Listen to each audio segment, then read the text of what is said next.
Lundi 16 mars 2020. Est-ce que cette date vous rappelle quelque chose? Eh oui, premier jour du confinement, la France entière bascule en télétravail. Alors pour vous, ce fut certainement une annonce terrible.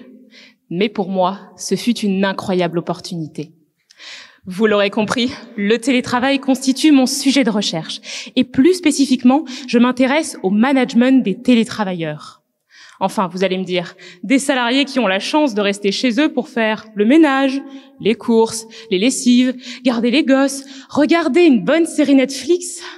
Ça vous rappelle les souvenirs, hein?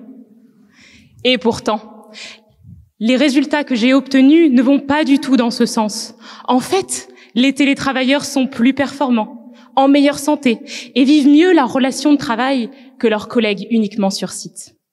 Mon objectif est donc d'aider les managers à capitaliser sur les avantages du télétravail pour favoriser à la fois le bien-être et la performance tout en limitant les risques de cette pratique, à savoir l'isolement, la hausse du stress et tant d'autres. Alors bien sûr, avant moi, d'autres chercheurs avaient déjà réfléchi à cette question. Cependant, le télétravail que nous connaissons aujourd'hui est bien différent de celui que nous avons étudié pendant plusieurs décennies. Nous sommes passés de 3% de télétravailleurs réguliers en 2019 à 30% en moyenne depuis mars 2020. L'enjeu est donc de montrer aux entreprises que ce développement massif du télétravail est le moment idéal pour repenser leur mode d'encadrement. Vous allez me dire, votre projet est certainement très utile, mais comment peut-on déterminer ça scientifiquement ? Eh bien, contrairement aux idées reçues, les sciences de gestion s'appuient sur des méthodologies très robustes. J'ai commencé par lire tout ce que la recherche avait déjà établi sur le sujet. J'ai construit mon propre modèle d'analyse, puis j'ai réalisé un ensemble d'enquêtes, d'observations et d'entretiens auprès de 20 000 salariés.